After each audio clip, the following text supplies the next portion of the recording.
Imaginez un homme qui dès son plus jeune âge s'est forgé un lien indestructible avec les montagnes. Aujourd'hui, il incarne l'esprit de l'aventure à l'état pur, instinct, détermination, soif de dépassement. Cet homme, c'est Reinhold Messner, alpiniste italien légendaire, homme de culture, écrivain et visionnaire. Voici le récit d'un parcours exceptionnel, de son enfance dans les Dolomites jusqu'à ses exploits les plus vertigineux.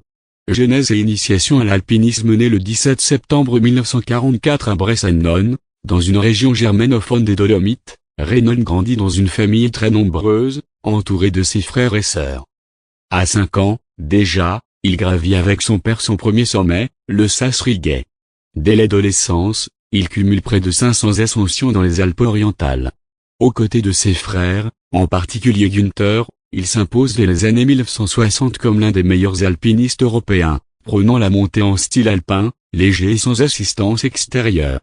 Tragédie au Nanga Parbat et ascension audacieuse en 1970, Messner vit un tournant dramatique lors de l'ascension du Nanga Parbat par la face Ruppal, un des sommets les plus redoutés du monde. Il atteint le sommet avec son frère Günther, mais ce dernier disparaît tragiquement lors de la descente. Reinhold survit, amputé de plusieurs orteils, traumatisé mais déterminé. Cet événement, à la fois sombre et puissant, marque le début d'une série d'exploits hors normes. Les records de l'impossible. 1975, avec Peter Ablé, il réalise la première ascension en style alpin et sans oxygène de Gasherbrum. 1978, il et Ablé deviennent les premiers à atteindre le sommet de l'Everest sans oxygène.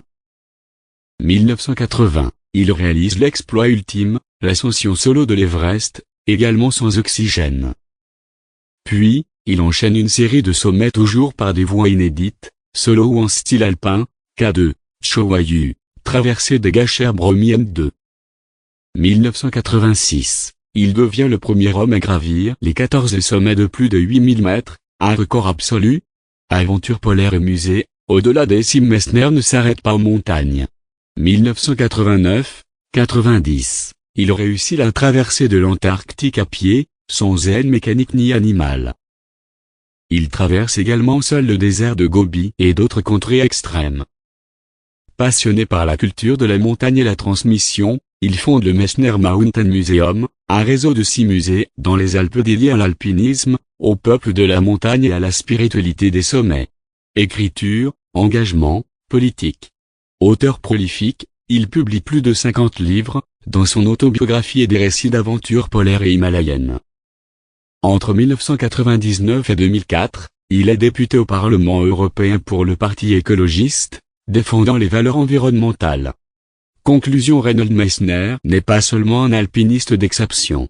Il est l'archétype de l'aventurier moderne, explorateur des cimes, autodidacte ou visionnaire, passeur de culture.